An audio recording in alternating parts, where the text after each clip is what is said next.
बहुत ही पावन लोहड़ी का त्योहार आ रहा है। 13 जनवरी की शाम को इस समय खुले स्थान पर पवित्र आग जलाई जाएगी।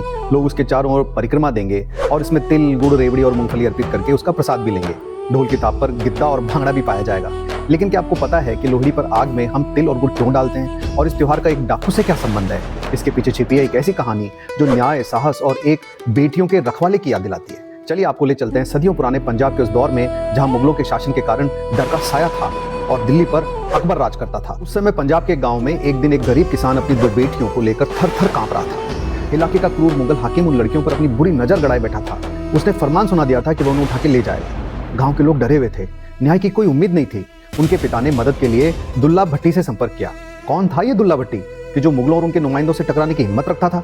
दुल्ला भट्टी 16वीं शताब्दी में पंजाब का एक लोकप्रिय विद्रोही नायक था जिसे सोनल का शेर भी कहा जाता है। वह अमीर जमींदारों और मुगलों के खजाने को लूटकर सारा धन गरीब किसानों में बांट देता था। उसने अकबर के राज में आम लोगों पर हो रहे अत्याचार को कभी बर्दाश्त नहीं किया। जब उसे सुंदरी और मुंदरी की बेबसी का पता चला तो उसने कसम खाई कि वह इन लड़कियों का बाल भी बांका नहीं होने देगा। जब उसे सुंदरी मुंदरी को उठा ले जाने की बात पता लगी तो उसका खून खौल गया और हिंदुस्तान का संस्कार मिलने के कारण उसको दोनों लड़कियों की रक्षा करने का अपना कर्तव्य ध्यान आ गया।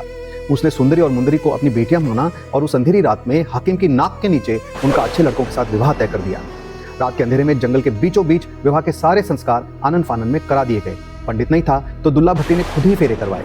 लेकिन एक समस्या थी, दुल्ला के पास कन्यादान में देने के लिए लड़कियों के लिए कुछ भी नहीं था। वो तो एक भागी था, महलों का राजा नहीं। उसने अपनी जेब टटोली और उसे कुछ नहीं मिला। फिर उसने अपने पास से लड़कियों के पल्ले में सिर्फ एक सेर शक्कर डाल दी।